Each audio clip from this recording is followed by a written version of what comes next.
Hero is the teller of the tale. Legend, myth, scripture, divine revelation, revealed truth.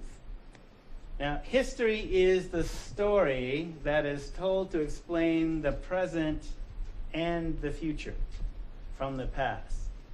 So often, beginning with scripture, scripture is used to cosmologically explain the present. So, for example, and I'm using from an anthropological point of view, which basically anthropology, especially Western anthropology, which basically will call everything outside of Western civilization a myth. Like, these are your stories, but they're not real. They're just quaint beliefs. So if we apply that same logic to Western civilization, well, how do you know that Christianity isn't quaint beliefs? How is it, that what the Native Americans believe or the Africans believe or is different from what the Russians believe? Whose reality is competing? The conquerors? God's on your side because you won? Really? So, in Christian mythology, the creation story is based on a number of stories, some of which are hidden within Hebrew and Jewish mystery lore. So we saw that, for example, so when I say, in terms of the King James Version of the Bible being literal truth, okay, it's based on a language and languages that had multiple levels. So part of the literal truth being it's an edit job, because the languages the Bible is based on were not simply literal, but multi-level. So relational, metaphoric, and allegoric. So as we saw with the whole Lilith piece and Genesis, blending 2 or 3 versions of the same creation story. So whose versions were real if none of the humans telling the story were there? How do you know? So parts of the Bible and also the Quran were attributed communications from angels. So, for example, the Archangel Gabriel, who told Mary she was pregnant with the Messiah, who delivered Daniel from the lion's den, also dictated the Quran. Now, in the 21st century, while some of us may believe in angels don't appear on camera or at your command, or invoking. So how are we to interpret that? Now, you may believe in God. I believe in God, a supreme being.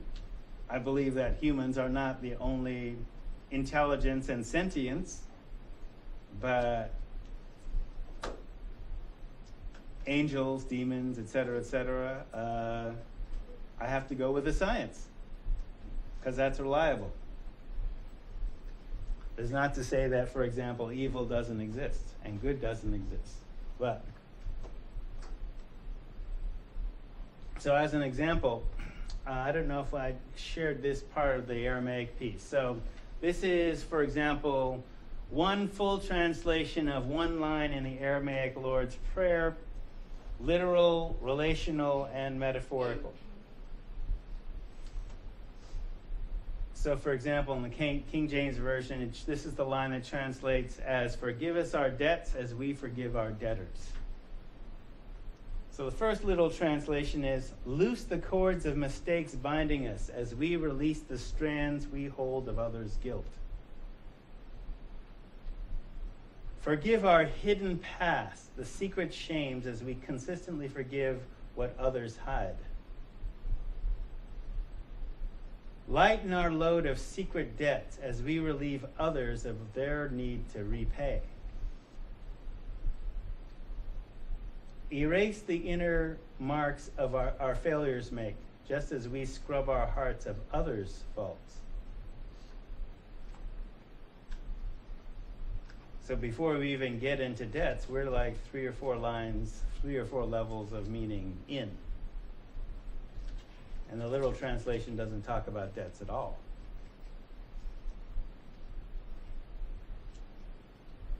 Absorb our frustrated hopes and dreams as we embrace those of others with emptiness. Untangle the knots within so we can mend our heart's simple ties to others. Compost our inner stolen fruit as we forgive others the spoils of their trespassing. Loose the cords of mistakes binding us as we release the strands we hold of others' guilt. I talked to you about love your enemy? Yep? Yes? Okay. Skip that.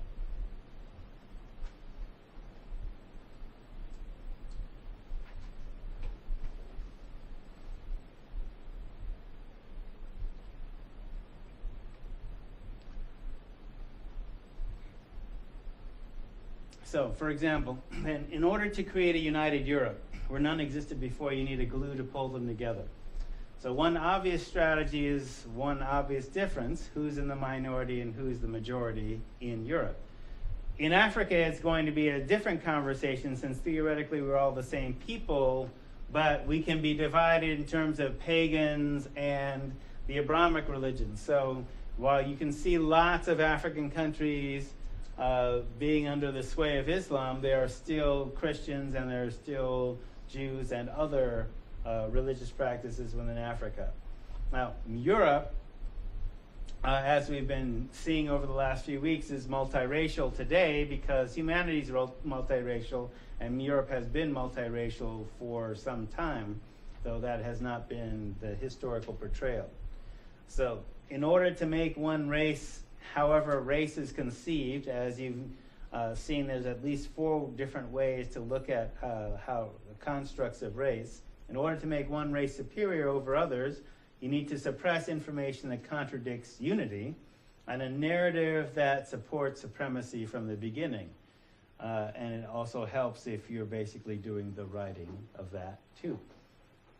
So Ifa is an African-sourced religion.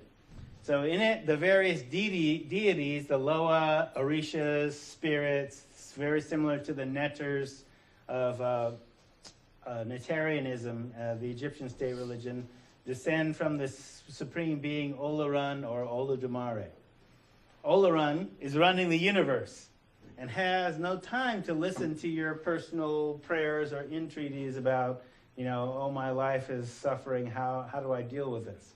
Olorun doesn't have time to listen to that. So, thus, the Lowa exists to assist you. But they must be approached in the proper manner. And basically, the Lowa are accessed through the messenger to the Lowa is Legba, or in his feminine aspect, Legua, the Lowa of the crossroads. So, in the crossroads and in the story I'm going to be sharing with you, you'll find some familiar African-based motifs: the immortality and transmigration of the soul of individual human beings, the unity of opposites, diunitologic. This is adapted from a book written by David Bradley called The Cheneysville Incident, which is actually kind of like a historical whodunit. It's almost like a detective story. And Bradley is he's at the U of O teaching English, last time I checked. So this is a story that's actually being told by this group of people who are trying to escape the slave catchers, and they're on top of a hill and they're being surrounded. And it's basically, okay, we're all there. The dogs are coming up the hill. There's a group of 13 of us, including the person that is on the Underground Railroad that basically is about to get captured and has a kill order against them. And so rather than be captured, they basically decide to suicide and kill themselves. So as this is going on, one of the elders tells this story.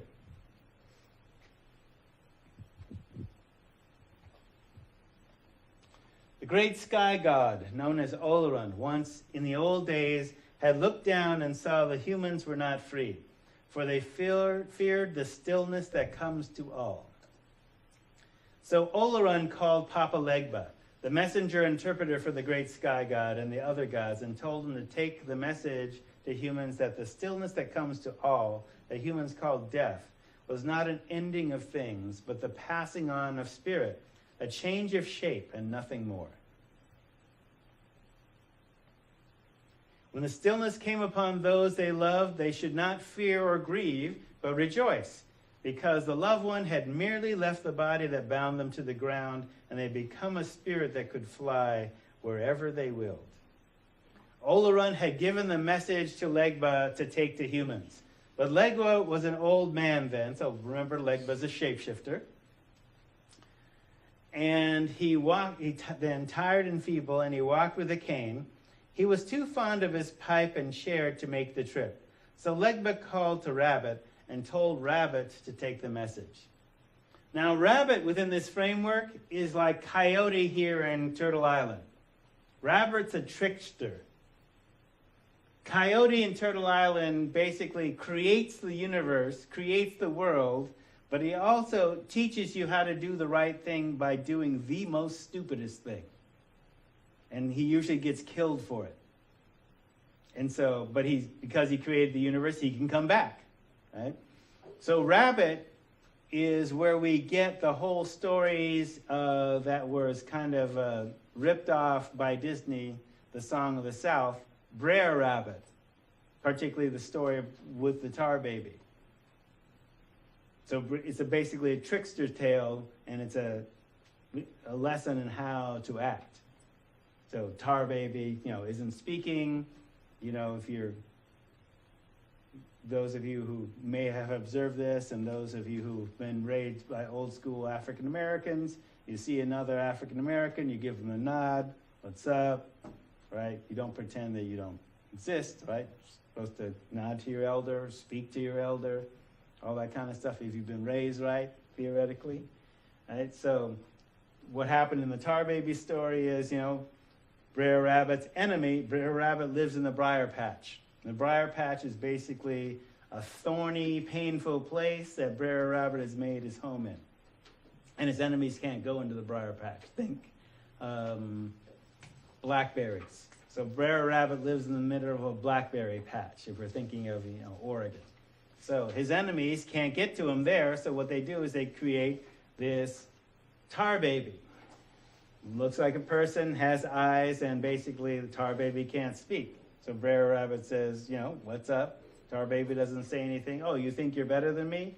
You can't speak to me? And then gets caught by, slapping the tar baby and getting stuck. Oh, let go. And his enemies get him. But since he can reincarnate, it's okay. But it's a lesson to us to keep your cool.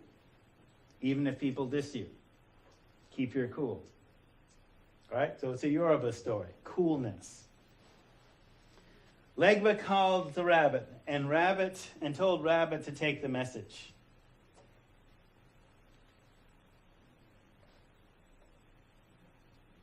Rabbit was swift, but Rabbit was stupid. The first human that Rabbit found was a man with pale skin, straight hair, and eyes as gray as winter. Rabbit told him all of Sky God's message, and thinking he was done, went away. The man with pale skin was not stupid like Rabbit. He saw that if he lied to the other men, he could become the ruler of them. So he went to the other men and said that Sky God had sent a message only to him. The other men would not listen, for they said, if Sky God sent a message, why would he not send it to all? So the pale man went away and thought, and came back and told the other pale men the truth.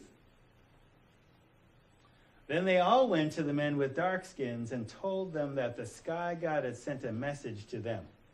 When the dark men asked, why would the Sky God send a message to some and not to all, they said it was because their skin was light, and the Sky God said it was because they were better than other men, that they should interpret the meaning for other men. Then they told the other men that the Sky God had said, with the stillness that comes to all, they would cease to be, their bodies would turn to dust and ashes, and that their spirits would burn in a lake of fire forever unless they did exactly as the pale man said. The men with pale skin all spoke the same, and the dark men became so frightened of the lake of fire that they began to do what the pale men said. So there were others that basically said, wait, we don't believe this, that when our bodies die, we will simply go to a place where people aren't lying to us with lies that try and trap our spirit. And so those folks knew the truth. So from a particular view, this is told from the point of view of Ifa, the religion known in Haiti and other places as voodoo. It describes an allegory, a series of real events. So in particular, how you can steal someone's spirit by telling lies that make them afraid instead of teaching them to be more deeply connected through their souls to all of life. And you can also control or dominate people by telling them lies disguised as the truth. Then making that truth their religion, or the religion, the government, the schools, the commerce system. Which in another place where, within this particular book, David Bradley talks about how the church, business, the government, and the schools basically collude together to construct a particular worldview of reality. So, encompassing then everything that you'd never even think to question the existence of what purports to be normal. So that's part of the piece, about questioning what is normal.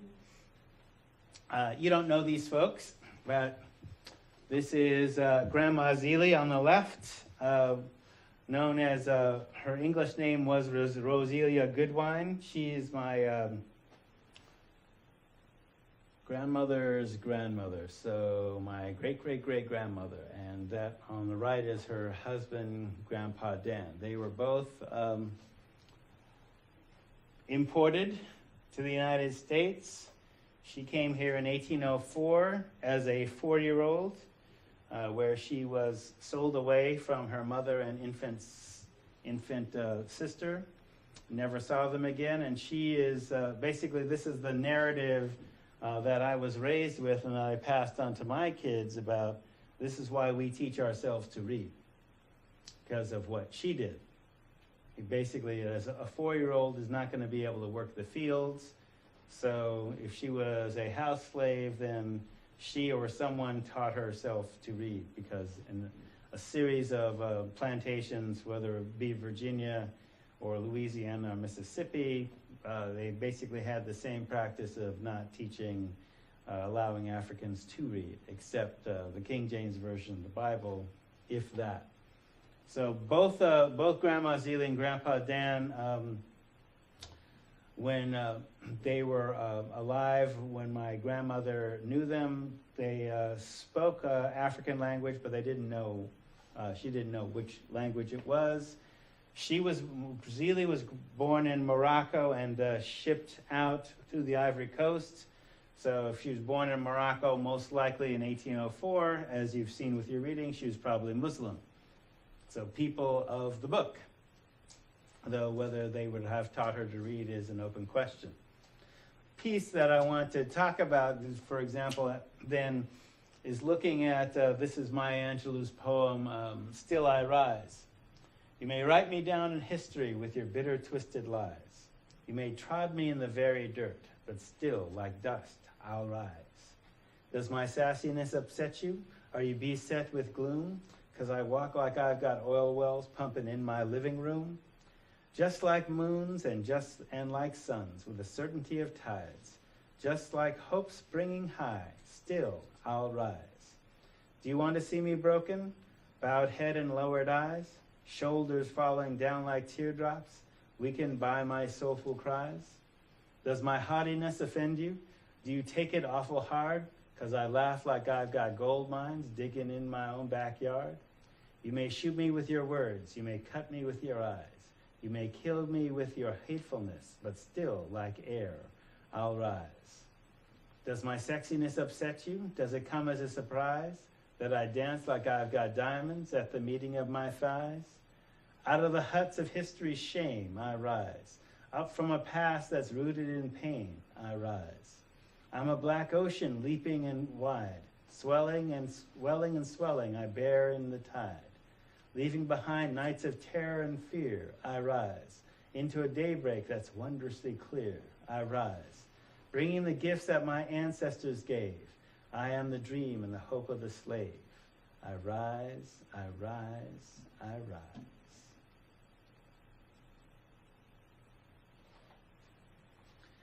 As we talk about slavery and responses to it and liberation movements,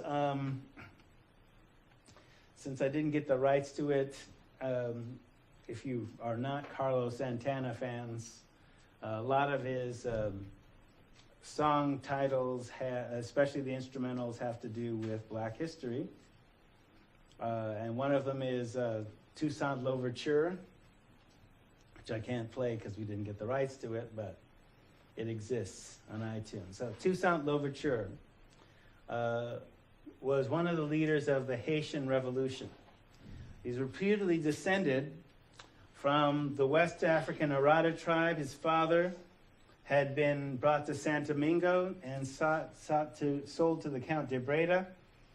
Toussaint was the eldest son, and his date of birth is given as either May 20th or November 1st, All Saints' Day, procuring the name Toussaint, which in French means All Saints.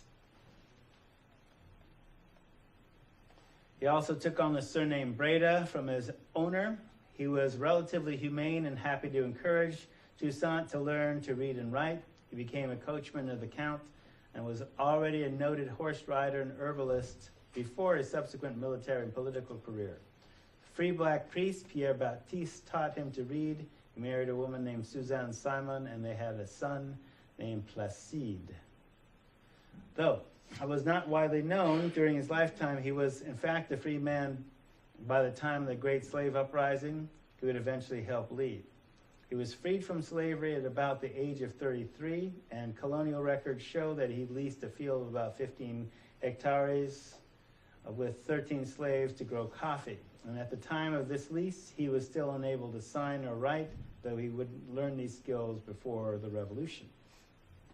The French Revolution of 1789 had a powerful impact on the island of Haiti, which was a colony, of course, at the time, inspired by the philosophies of the Enlightenment, liberté, égalité, fraternité, that is, liberty, equality, and brotherhood. The French proclaimed the rights of man to include all free men. When this promise was withdrawn under pressure from the plantation owners, it sparked widespread slave uprisings. Why shouldn't we have freedom too? He did not participate in the campaign of Vincent Onge, a wealthy free man of color whose attempts to claim voting rights for this group was crushed. In August, he helped his former owners flee to the U.S. and became an aide to Georges Bissou in his insurgency after the Night of Fire in Haiti. He rose in rank, and the Black Army proved to be surprisingly successful against the fever-ravaged and poorly led European troops from France.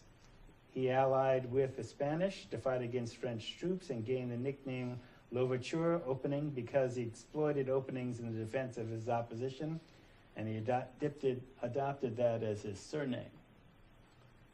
All Saints, the opening. So later, the French occupied most of the coastal settlement of Haiti, including Port-au-Prince. And these Légère Félicités Sonthal and Etienne Pauvenot, representatives of the French revolutionary government, offered freedom to slaves who would join them as they struggled to defeat white counter-revolutionaries and fight the foreign invaders. There were emancipation orders that abolished slavery throughout all territories of France. And Toussaint left the Spanish and rejoined the French army, bringing thousands of black soldiers with him, and he received the rank of brigadier general. So under his leadership, his French army of black, mulatto, and white soldiers defeated the British and Spanish forces His army was won 7 battles in a week against the British in January of 1794. He fought against the uprising of a mulatto leader. He fought against the supporters of the returned Sun Fo. He increased his influence on the island, proclaiming his loyalty to the French Republic, and eventually was promoted to division general. So he signed a trading treaty with the British and the Americans. Later he invaded Santo Domingo's southern peninsula and defeated the mulatto general André Rigaud, his last major rival for power in the colony, and forced him to flee to France. So basically this revolution caused France essentially to sell its holdings to Jefferson and the United States in the Louisiana Purchase. And even though this eventually failed because he essentially died, because when Napoleon came to power in France, he began to work with colonists to return French Caribbean territories to their earlier profitability as slave places. So I mention this because not only the Louisiana Purchase, but also the influence of other Caribbean revolutions where there were slave revolts, such as Cuba, as well as Maroon societies. So the lessons, the efforts to subdue Toussaint led to France selling, the Louisiana, these North American territories. He didn't always make alliances based on race, nor were all people of color his allies. So you can basically, reread the story or go into depth more if you want to study this more, because the reason I bring this up as a lesson for coalitions is understanding who is your ally, who is not your ally, how your allies can betray you, how you can make common cause with, for example, the enemy of your enemy, among other things. So he allies with France, fights for France, and France rewards his loyalty with betrayal. So, include all those things in your planning. How will your allies betray you or support you?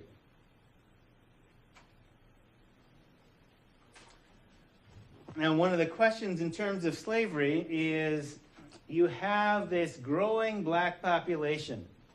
What do we do with them? Some of them are free, most of them are not. So, when they call for Obama to, let's send him back to Kenya. This is one of those old things that goes along with, okay, send the niggers back to Africa. Actually, some black people think about going back to Africa. So the founding of Liberia, the country of Liberia, represented by the intersection of America's is racial conflict and foreign policy. The group of white Americans founds the American Colonization Society to deal with the problem of the growing number of free blacks by resettling them in Africa. Henry Clay, Daniel Webster, John Randolph, and Fernando Fairfax were among them. Best-known members, ex-President Thomas Jefferson supported the organization's goals, and President Madison arranged public funding for the society.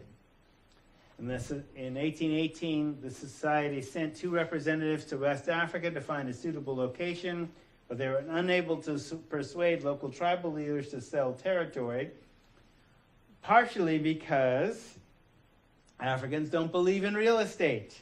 You cannot buy or sell something you didn't create. You didn't create the land. Now you can use the land, but you cannot sell the land. So that's part of the piece. Americans believed in real estate. Then in 1820, 88 free black settlers and 3 society members sailed for Sierra Leone. Before departing, they signed a constitution requiring that an agent of the society administer the settlement under U.S. laws. They found shelter on Cherbourg Island off the west coast of Africa, but many died there from malaria, which pretty nasty disease. In 1821, a U.S. Navy vessel resumed the search for a place of permanent settlement in what is now Liberia. Many accounts differ, but it's quite possible that the threat of force caused the indigenous leaders to agree to sell a strip of land to the society. Definitely, the effect of U.S. naval vessels